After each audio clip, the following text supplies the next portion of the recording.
Hello বিয়ার সকলকে স্বাগত জানাই SDStudyTutorial চ্যানেলে। আপনারা যারা B.Ed 4th সেমিস্টারে রয়েছেন, আজকে প্র্যাকটিকাম ও সিলেবাস সম্পর্কে আলোচনা করব।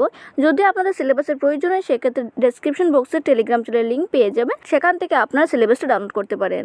Course 6 1.4.6 gender school and society, এই সাবজেক্টের একটি এক্সাম হবে এবং প্র্যাকটিকাম তৈরি করতে হবে একটি। নিচে প্র্যাকটিকাম দেওয়া রয়েছে, এই প্র্যাকটিকাম থেকে আপনারা যে কোনো একটি প্র্যাকটিকাম করতে পারেন বা আপনাদের সাবজেক্টের মধ্যে যে প্র্যাকটিকাম থাকে সেখান থেকে প্র্যাকটিকাম করতে পারেন। নেক্সট যে সাবজেক্টটি হচ্ছে course 8B 1.4.8B knowledge and curriculum part 2। এই সাবজেক্টের একটি এক্সাম হবে এবং একটি প্র্যাকটিকাম হবে। নিচে প্র্যাকটিকাম দেওয়া রয়েছে, এখান থেকে যে কোনো প্র্যাকটিকাম করতে পারেন। Next course 9 1.4.10 creating an inclusive school, এই সাবজেক্টের একটি এক্সাম হবে এবং প্র্যাকটিকাম করতে হবে একটি। নিচে প্র্যাকটিকাম দেওয়া রয়েছে, এখান থেকে যে কোনো একটি প্র্যাকটিকাম করতে পারেন। নেক্সট সাবজেক্ট হচ্ছে course 9 optional paper health and physical education.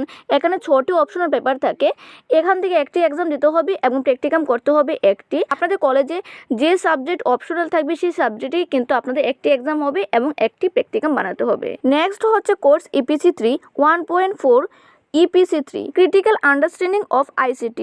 এখান থেকে কিন্তু একটি সাবজেক্টের এক্সাম হবে এবং প্র্যাকটিকাম করতে হবে আপনাদের দুটি। নেক্সট হচ্ছে EPC 4 yoga education self understanding and development. এখান থেকে একটি এক্সাম হবে এবং দুটি প্র্যাকটিকাম বানাতে হবে। আশা করছি আপনারা বুঝতে পেরেছেন। আমি আবারও রিপিট করছি, জেন্ডার স্কুল অ্যান্ড সোসাইটি থেকে একটি এক্সাম হবে এবং একটি প্র্যাকটিকাম হবে। নলেজ অ্যান্ড কারিকুলাম পার্ট 2 থেকে একটি এক্সাম হবে এবং একটি প্র্যাকটিকাম তৈরি করতে হবে। ক্রিয়েটিং অ্যান ইনক্লুসিভ স্কুল থেকে একটি এক্সাম হবে এবং একটি প্র্যাকটিকাম তৈরি করতে হবে। অপশনাল সাবজেক্ট থেকে একটি এক্সাম হবে এবং একটি প্র্যাকটিকাম তৈরি করতে হবে। EPC 3 থেকে একটি এক্সাম হবে এবং দুটি প্র্যাকটিকাম তৈরি করতে হবে। EPC 4 থেকে একটি এক্সাম হবে এবং দুটি প্র্যাকটিকাম তৈরি করতে হবে। টোটাল আপনাদের 6টি সাবজেক্টের এক্সাম হবে এবং 8টি প্র্যাকটিকাম তৈরি করতে হবে। EPC 3 এবং EPC 4 থেকে দুটি করে প্র্যাকটিকাম তৈরি করতে হবে।